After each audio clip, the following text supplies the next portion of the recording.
Selamat datang di channel kami. Mari awali hari dengan kebaikan dan pada akhirnya kebaikan akan mengalir dari dirimu ke dirimu sendiri. Assalamualaikum warahmatullahi wabarakatuh. Muhammad bin Idris Asy-Syafi'i, atau dikenal dengan nama Imam Syafi'i, lahir sekitar tahun 767 Masehi, hingga sekitar tahun 820 Masehi. Beliau adalah seorang ulama besar dan tokoh penting dalam sejarah perkembangan fikih Islam. Beliau lahir di Gaza, Palestina, dari keluarga Quraisy yang terkenal. Ayahnya meninggal saat beliau masih kecil, sehingga beliau diasuh oleh kakeknya yang juga seorang ulama. Pada usia 7 tahun, beliau telah hafal Al-Quran dan menguasai berbagai disiplin ilmu agama. Pada usia 15 tahun, beliau mulai belajar di bawah bimbingan Imam Malik di kota Madinah selama 3 tahun. Selama masa belajarnya, beliau memperoleh pemahaman yang mendalam tentang hadits dan fikih. Setelah meninggalkan Madinah, Imam Syafi'i bepergian ke berbagai kota dan belajar dari para ulama terkemuka pada zamannya. Beliau juga mengajar di berbagai tempat, termasuk Mesir, Baghdad, dan Yaman. Di Mesir, beliau menulis kitab Ar-Risalah, yang merupakan salah satu karya penting dalam sejarah fikih Islam. Karya-karya Imam Syafi'i termasuk kitab-kitab fikih dan hadits, di antaranya Al-Ummu, Musnad Imam Syafi'i, kitab Al-Risalah, dan kitab Al-Hujjah fi Bayan Al-Mahujjah. Kontribusinya yang paling signifikan dalam sejarah fikih adalah metode ijtihadnya yang dipadukan antara pemahaman hadits dan logika. Imam Syafi'i juga dikenal sebagai tokoh yang sangat berpikir kritis dan mempertahankan pendapatnya dengan tegas, meskipun dihadapkan dengan kritik dan tantangan. Hal ini tercermin dalam kata-katanya yang terkenal, "Jika aku salah, maka aku benar, dan jika aku benar, maka aku salah." Imam Syafi'i meninggal di kota Fustat, Mesir pada tahun 820 Masehi pada usia 54 tahun. Warisan intelektualnya dalam bidang fikih dan hadits menjadi penting bagi perkembangan pemikiran Islam, dan terus memengaruhi dunia Islam hingga saat ini. Berikut beberapa kata-kata mutiara dari Imam Syafi'i dan sedikit penjelasannya. Doa di saat tahajud adalah umpama panah yang tepat mengenai sasaran. Kata-kata tersebut mengandung makna bahwa doa yang dilakukan pada waktu tahajud, seperti saat menjelang subuh, adalah doa yang sangat kuat dan efektif. Hal ini karena pada waktu tersebut, seseorang telah memilih untuk bangun di tengah malam untuk beribadah kepada Allah, dan dengan demikian menunjukkan kesungguhan dan keikhlasannya dalam berdoa. Dalam Islam, waktu tahajud adalah waktu yang sangat dianjurkan untuk melakukan ibadah dan berdoa. Sebagai waktu yang sunnah untuk beribadah, tahajud dapat membantu seseorang untuk memperkuat imannya, memperbaiki hubungannya dengan Allah, serta menghadirkan ketenangan dan kedamaian dalam hidupnya. Dengan mengibaratkan doa pada waktu tahajud sebagai panah yang tepat mengenai sasaran, maka diharapkan seseorang akan memanfaatkan waktu tersebut dengan sebaik-baiknya untuk berdoa dan memohon kepada Allah. Sehingga, harapan-harapan, keinginan-keinginan, dan kebutuhan-kebutuhan yang dimohonkan dapat tercapai dan menjadi sebuah kenyataan di kehidupan sehari-hari. Barang siapa yang menginginkan husnul khatimah, hendaklah ia selalu bersangka baik dengan manusia. Maksud dari kata-kata tersebut adalah bahwa seseorang yang selalu berprasangka baik terhadap orang lain akan membuat hubungan yang lebih baik dan harmonis dengan orang di sekitarnya. Dengan memiliki pandangan yang baik terhadap orang lain, kita dapat membuka kemungkinan untuk membangun hubungan yang lebih baik dan saling percaya dengan mereka. Selain itu, bersikap baik dan selalu berprasangka baik juga akan membantu kita dalam meraih kebahagiaan hidup dan menciptakan lingkungan yang positif di sekitar kita. Sebaliknya, jika kita selalu bersikap curiga dan memiliki prasangka buruk terhadap orang lain, maka kita akan cenderung merasa tertekan dan tidak nyaman, serta sulit membangun hubungan yang baik dan harmonis dengan orang lain. Bila kau tak mau merasakan lelahnya belajar, maka kau akan menanggung pahitnya kebodohan. Artinya, ketika seseorang malas belajar atau tidak memperhatikan pendidikan, maka dia akan kehilangan kesempatan untuk memperoleh pengetahuan dan keterampilan yang diperlukan untuk meraih sukses dan membangun masa depan yang cerah. Sebaliknya, ketika seseorang bersedia belajar dan menghadapi tantangan serta kesulitan dalam proses belajar, maka dia akan memiliki kesempatan yang lebih besar untuk meraih kesuksesan dan mencapai cita-cita yang diinginkan. Oleh karena itu, Imam Asy-Syafi'i ingin menekankan pentingnya belajar dan mengambil kesempatan dalam menimba ilmu, karena ilmu adalah kunci kesuksesan dan kebahagiaan di masa depan. Ilmu itu bukan yang dihafal tetapi yang memberi manfaat. Kata-kata tersebut mengandung makna bahwa ilmu yang bermanfaat adalah ilmu yang tidak hanya sekedar dihafal dan disimpan dalam ingatan, melainkan diaplikasikan dalam kehidupan sehari-hari untuk memberikan manfaat bagi diri sendiri dan orang lain. Dalam konteks ini, ilmu yang dihafal tetapi tidak dipraktikkan tidak memiliki nilai yang signifikan. Sedangkan ilmu yang diaplikasikan akan memberikan keuntungan dan memberi manfaat bagi orang lain. Oleh karena itu, lebih baik mencari ilmu yang dapat bermanfaat bagi kehidupan dan mengaplikasikannya secara tepat agar dapat memberikan manfaat yang sebesar-besarnya bagi masyarakat.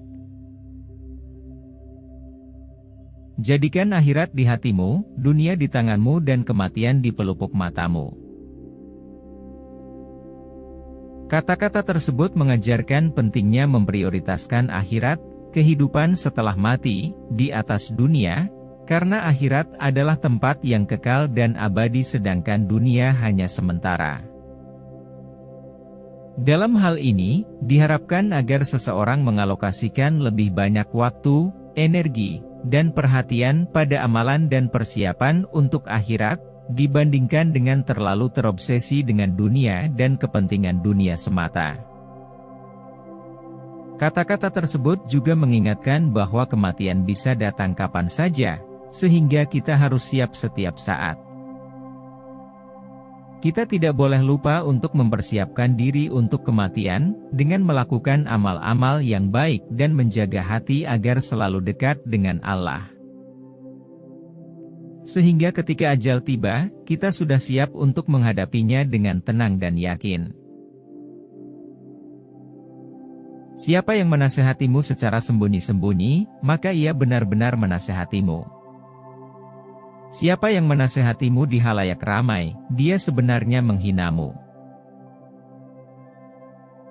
Kutipan tersebut bermakna bahwa, seseorang yang memberikan nasihat secara sembunyi-sembunyi kepada kita, adalah orang yang sebenarnya peduli dan menginginkan kebaikan bagi kita.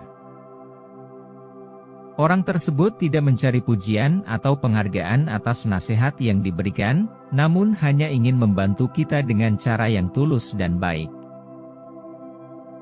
Sementara itu, seseorang yang memberikan nasihat di depan umum atau di halayak ramai, mungkin tidak memberikan nasihat itu dengan niat yang murni.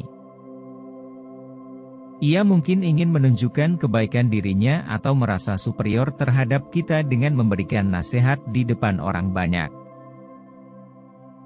Hal ini dapat menyebabkan rasa malu atau merendahkan diri kita dan menyebabkan nasihat tersebut tidak efektif atau bahkan berdampak negatif pada hubungan kita dengan orang tersebut.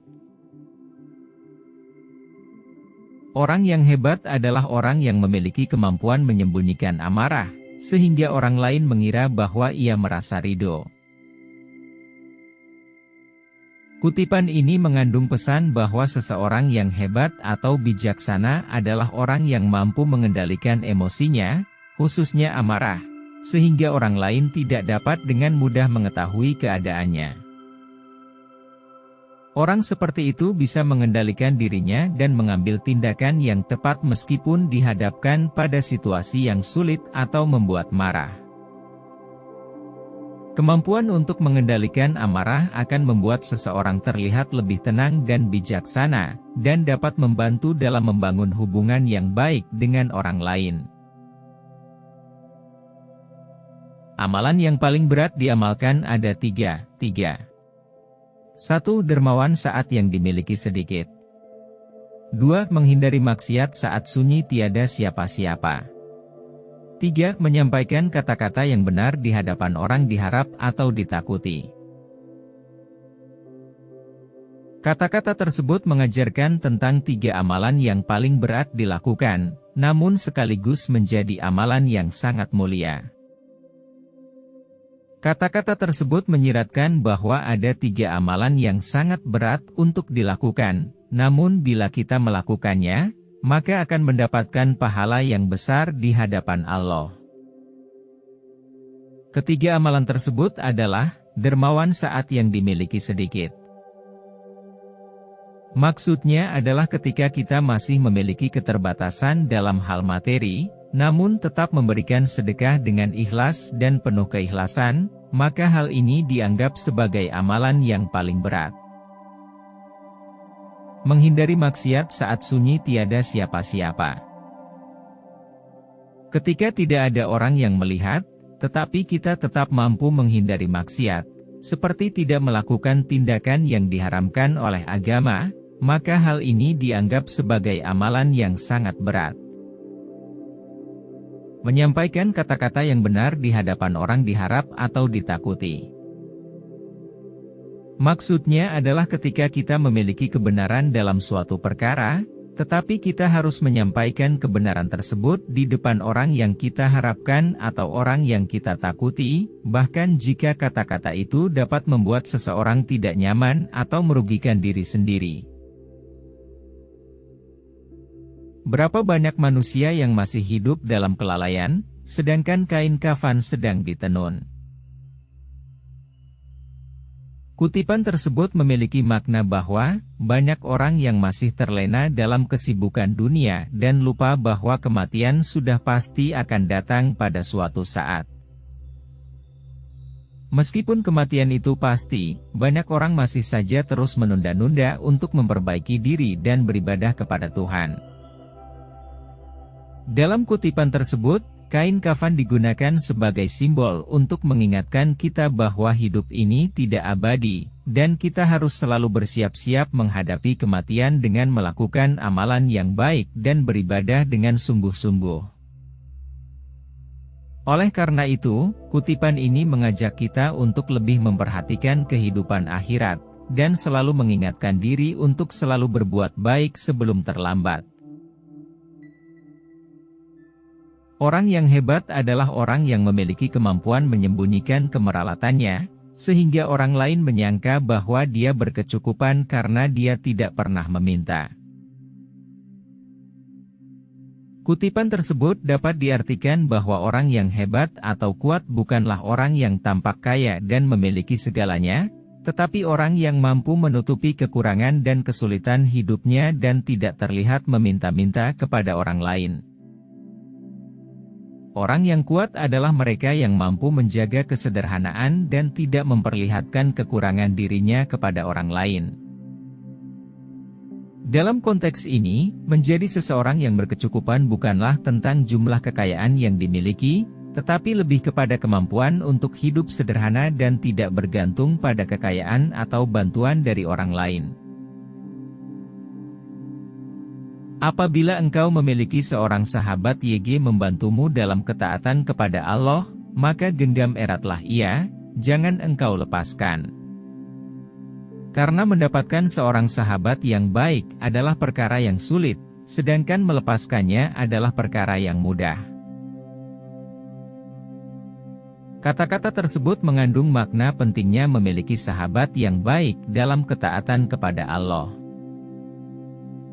Sahabat yang baik akan membantu kita dalam menjalankan ketaatan kepada Allah dan memperbaiki diri menjadi lebih baik. Oleh karena itu, jika kita telah menemukan sahabat yang baik dalam ketaatan kepada Allah, kita harus memegang erat-erat hubungan tersebut dan tidak melepaskannya begitu saja.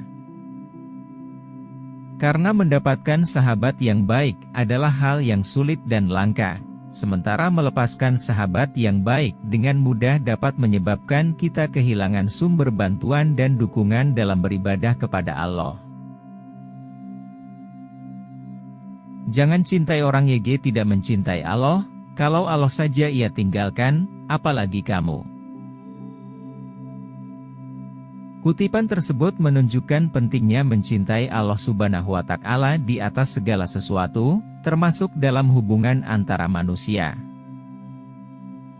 Imam Asy-Syafi'i mengingatkan bahwa orang yang tidak mencintai Allah Subhanahu wa Ta'ala dan hanya mencintai sesama manusia, bukanlah pasangan atau teman yang baik untuk dipegang erat-erat dalam hidup. Karena jika Allah Subhanahu wa Ta'ala sendiri tidak dihormati oleh orang tersebut, maka lebih mungkin lagi bahwa hubungan dengan mereka akan membuahkan kesedihan dan penderitaan di masa depan. Oleh karena itu, kita harus mencintai Allah Subhanahu wa Ta'ala dan memilih pasangan atau teman yang juga mencintai Allah Subhanahu wa Ta'ala dan menghormatinya dalam hidup mereka.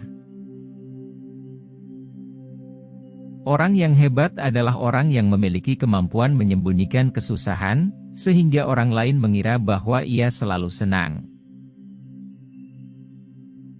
Kata-kata tersebut mengandung maksud bahwa seseorang dianggap hebat bukan karena tidak pernah mengalami kesulitan atau kesusahan, namun karena ia memiliki kemampuan untuk menyembunyikan kesusahan atau masalah pribadinya, sehingga orang lain mengira bahwa ia selalu bahagia dan tenang.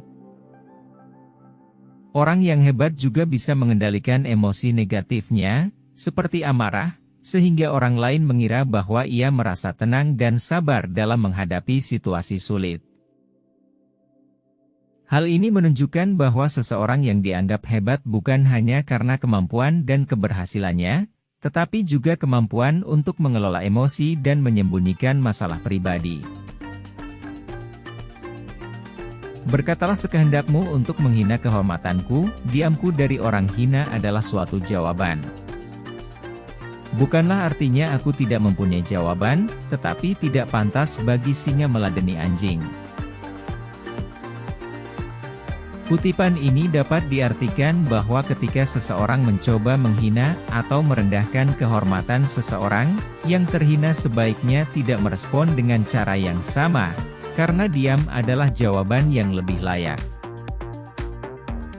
Kebijaksanaan terletak pada mengabaikan kata-kata hina tersebut dan tidak membiarkan diri terlibat dalam perdebatan atau konflik yang sia-sia. Perbandingan antara singa dan anjing di sini juga dapat dimaknai bahwa singa, atau orang yang memiliki harga diri dan martabat yang tinggi, tidak akan terganggu atau merespon serangan verbal dari anjing, atau orang yang mencoba merendahkan atau merusak martabat mereka. Singa akan tetap tenang dan merespons dengan sikap yang tepat, sedangkan anjing akan terus menggonggong dan mencoba mengganggu, tanpa memperhitungkan dampak dari perilakunya tersebut. Oleh karena itu, sebagai orang yang memiliki harga diri, sebaiknya kita tidak membiarkan diri kita terlibat dalam perdebatan atau konflik yang tidak perlu. Terima kasih sudah mampir ke channel kami. Sampai jumpa di video kami selanjutnya.